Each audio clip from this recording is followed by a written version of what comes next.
Hi everyone and welcome to Dennis Deep Cuts, the 21st installment of my YouTube action. Today, deep diving Danzig discography. Let's see what happens.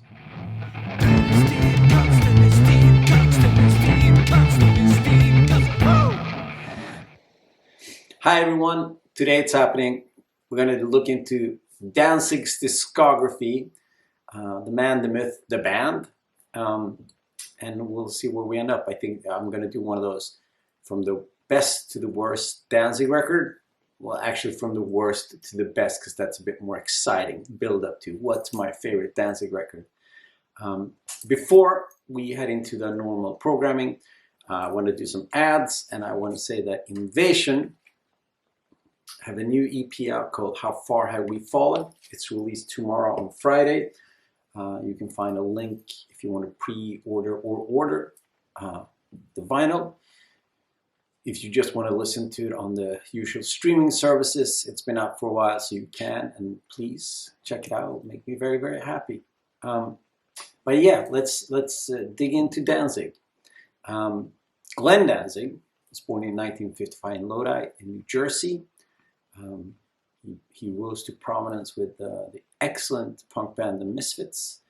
Broke up in 1983, and then he started Sam Hain, death rock band Sam Hain, which is one of my favorite bands actually. Yeah, for years and years I've been talking about starting a Sam Hain cover band, and the only member I have so far is Inge from the International Noise Conspiracy. But we'll find people as time moves along. We'll find some other people. Sam Hain caught the attention of Rick Rubin, the record producer.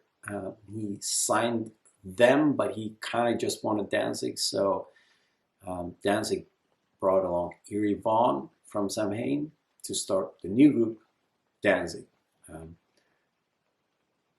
Chuck Biscuits on drums. Chuck Biscuits is an excellent drummer. He played in Canadian hardcore rockers DOA, and then he also had some stints in both Black Flag and the Circuit Jerks before he joined Danzig. And then Rick Rubin brought in a guitar player called John E. Christ.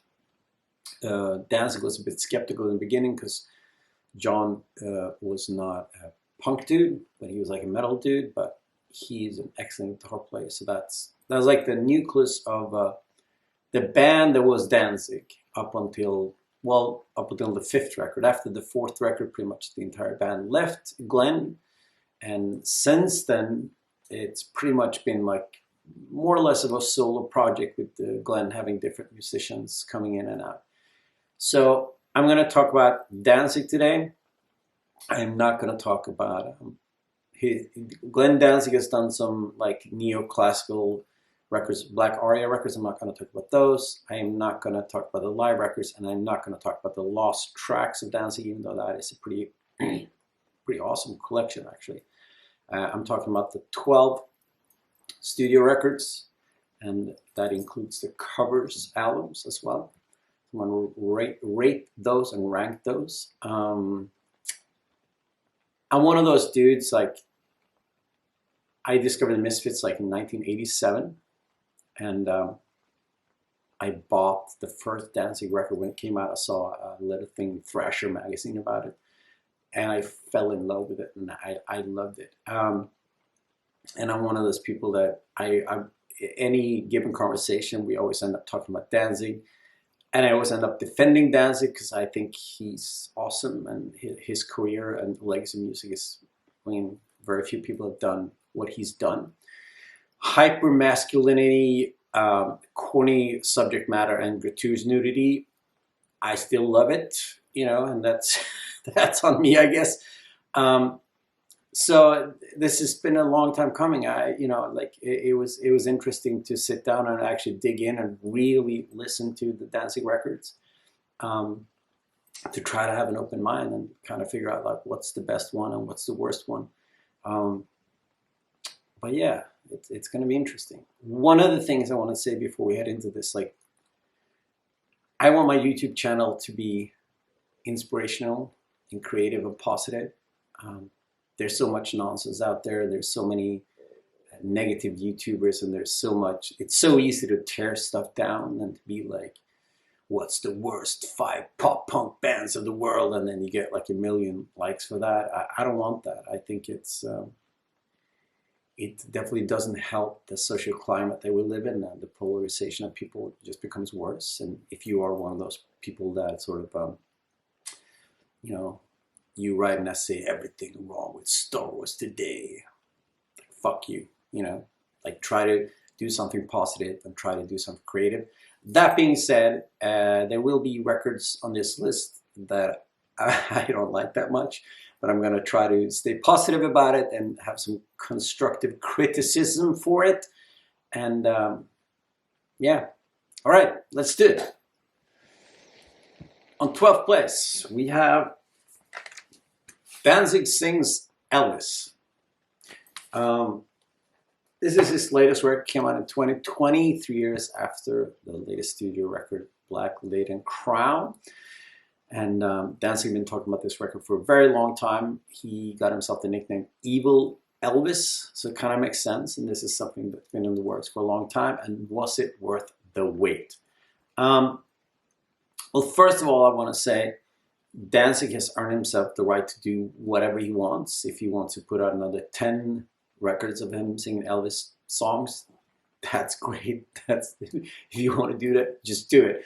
But from a listener perspective, maybe it's not that exciting. I do like the fact that Danzig's gone the route of not making it into like metal versions of Elvis songs, but everything's way more mellow and it's stripped down, and the production is, well, the production is super stripped down.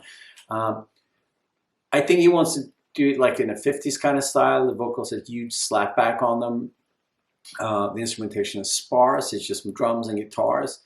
You know, and his singing, that's what it is. Like his singing is up front.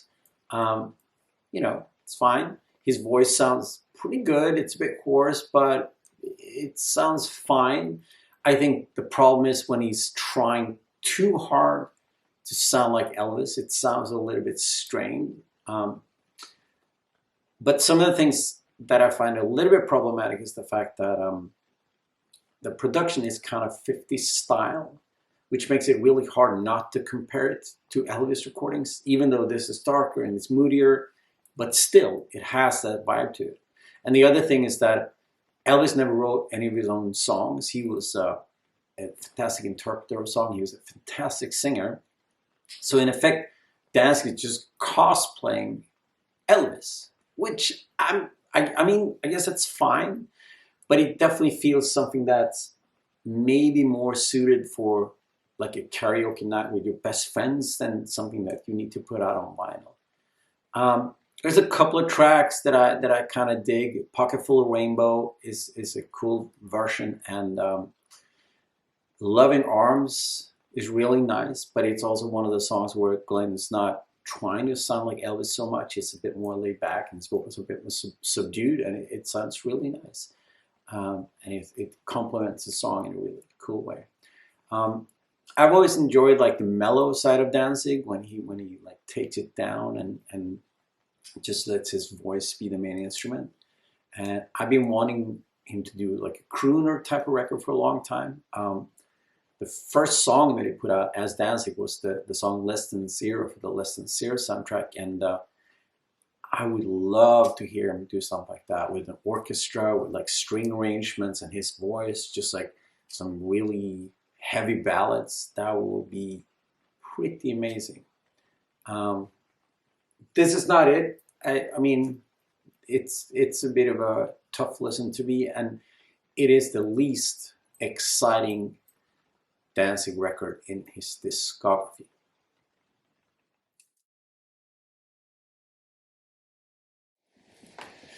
Number 11, Skeletons, the other Danzig covers record.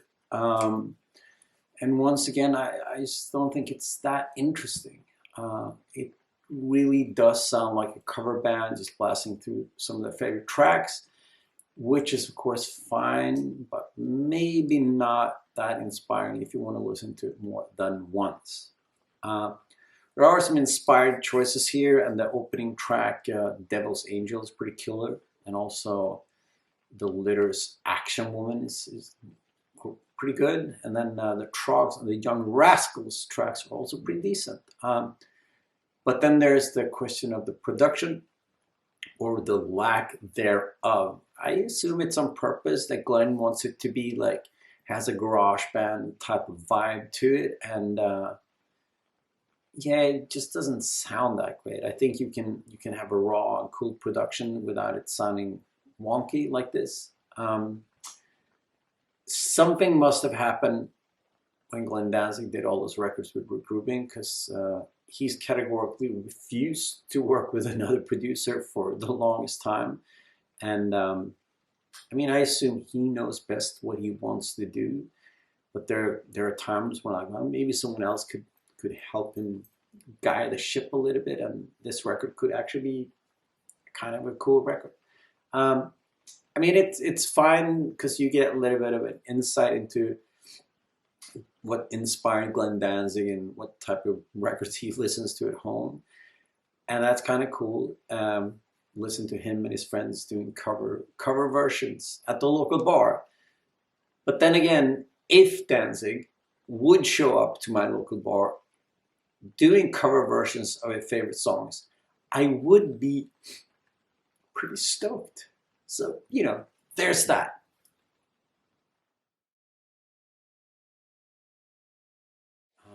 My least favorite Danzig studio album of his own songs is the 2004 outing Circle of Snakes.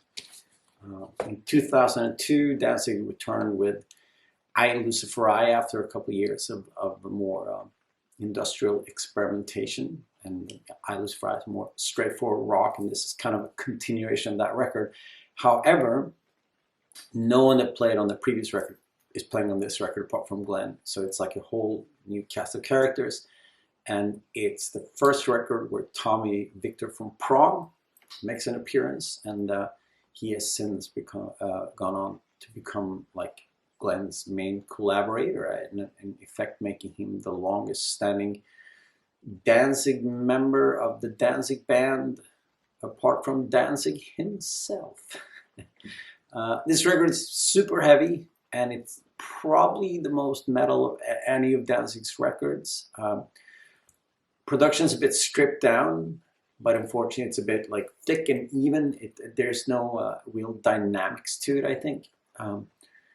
However, the biggest problem with this record is not production, but the fact there are very few memorable songs on it. I like Skin Carver, it's pretty cool, and I quite like Skull Force, it's a pretty great track. But apart from those two songs, the record sort of just happens. It's just plodding along, and even though I heard it like 20 times, I still have a hard time remembering any songs on it. Especially, I would say, the B-side. It just drags on, and there's nothing that really grabs your attention. Feels very undynamic and lacks the range that it's usually pretty prevalent on Danzig records. I guess he was going for a more traditional metal route on this one, and I mean the playing is fine and it sounds fine, but it's not a very exciting record. And one of the things I always loved about Danzig is he's a great songwriter, and on this record there's not a whole lot of great songs. However, the reissue of Cleopatra record is absolutely beautiful, and the colored vinyl looks fantastic. So there's that.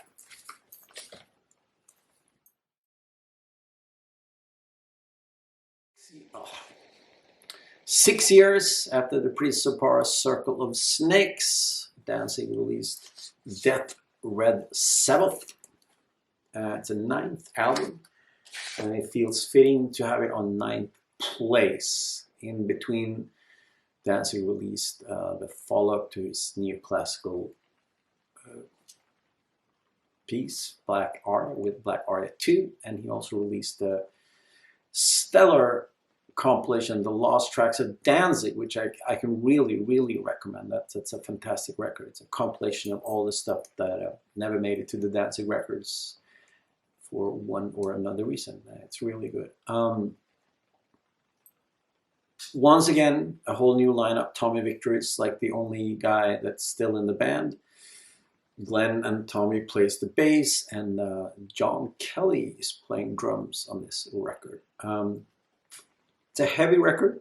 It's really solid. The songwriting feels way more inspired than on the previous outing. There are a couple of strong tracks. The opening track, Hammer of the Gods, but I also really like the song Deth Red Moon and On a Wicked Night. There's a lot more variation to the songwriting. Even though I think the B-side drags a little bit, the album as a whole is not bad at all. Elvis does his best to, Glenn does his best to conjure up his inner Elvis and inner Jim Morrison. It's a pretty good effect on the slower tracks, and then on the more metal tracks, there's a lot of howling. I mean, his voice doesn't really pack the punch that he used to. It sounds pretty good, and it's not a fantastic record from start to finish, but I definitely think it's a good enough record to keep you interested, and you know, it's fine. Number 9, his 9th record, Deth Red Sabaoth.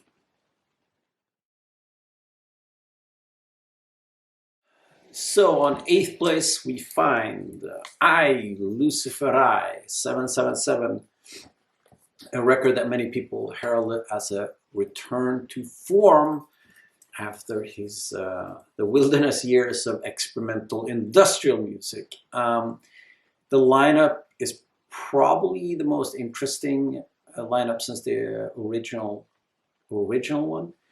You still have the hardcore legend Joe C on drums. He played throughout the industrial ages. And then you have Howie Pyro on bass. He used to be in the Blessed and D-Generation. And then you have Todd Youth on guitar from bands such as Warzone and Murphy's Law. I think it's a shame that this lineup only put up this one record, because I think there's some real potential here, I think. And even though they're moving away from the more experimental period, I wouldn't really say that it's returned to like the Danzig of old, because this is much heavier. It's much more metal than any of the early Danzig records. The early Danzig records were way more stripped down, way more bluesy, and have way more air to them, if that makes sense. But this record is sludgy and grungy, and the riffs are more in tune with like the metal of the day. Like Kiss the Skull sounds kind of like a Marilyn Manson thing, and then you have a bunch of riffs that sound, it could be like a Rob Zombie song or maybe a Korn track. You know, however, I think that Luciferi might be one of the most consistent records of later day Danzig, which is also a little bit of a problem, because the record it sounds heavy and the production sounds clean and good and big, but there are very few tracks that kind of, you know, comes at you in that sense. I mean, I like the heaviness of Lieber Skull, and Dead Inside offers some truly dynamic moments, and also the track Angel Blake is a cool track. It has a different, really bit of a haunting vibe to it. Yeah, I mean, the record might be a tad bit long. It could have used, like, maybe remove 1 or 2 tracks, make it even tighter and make it even get better. But yeah, it's a shame that this lineup never got past this record. I think I'm not even sure that they toured together on this record. So it is a bit of a shame. It is a very solid record. Not that many peaks, but there are no real valleys either. So if you want a solid, consistent metal record with Danzig, yeah, Luciferi might be the record for you.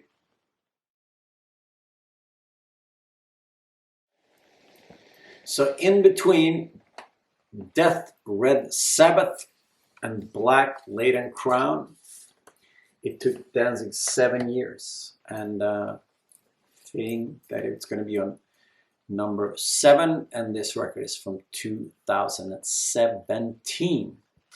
I think this is probably, well, according to this list, I think it is the best Danzig record since his industrial days. And if you're not a fan of the industrial days, this might be the best record since the first 4 records.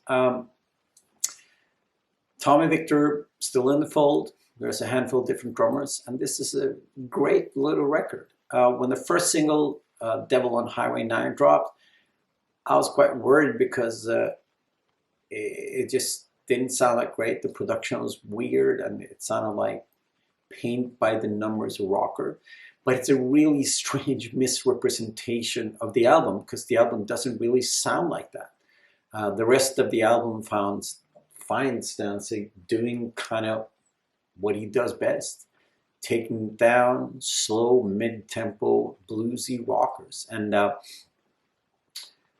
would say there are of course some plodding metal riffs on it, but this still feels very much more in line with the early Danzig stuff than anything he's done in the past couple of years. Whenever he takes the tempo down and he plays to his strength, both as a singer and his songwriter, this is just a really great record. The opener, Black Leaded Crown, is fantastic. Last Ride is a really cool track with some cool Doors vibe to it. Very much a song by someone who's done it all and seen it all and just like, I'm along for the last ride. The Witching Hour is haunting and mellow in all the right ways. And the album Closer, Pull the Sun, is a really great and beautiful track. It's by no means a perfect record. The production is not that great. I mean, it's not horrible, but it's not that great. And there's a couple of tracks that aren't really going anywhere. But when Danzig slows things down, and when he's not worried about following the trends of the day, and he plays to its strength, this is a really, really enjoyable album. I think the sort of the blues metal here cements the idea that Danzig as a songwriter is not by any means done. And I would love to hear what he could do with the proper producer. I'm sorry, Glenn, but maybe bring someone in from the outside, make the record sound fucking great, have someone help with the songwriting, and I'm confident that Danzig has at least 1 or 2 more great records in him, because this is his latest record of his own material, and it is one of my favorite Danzig later era. It is definitely my favorite Danzig record. I really enjoy it. There's 6 more records left, and if you know your Danzig discography, you know what they are. It's going to be the next episode. What do you think? Am I going to be a contrarian person and just like not give you what you want? But yeah, stick around and find out next time on Dennis Deep Cuts, where we're going to talk about the 6 best Danzig records. Until then, stay well, my friends. Bye-bye.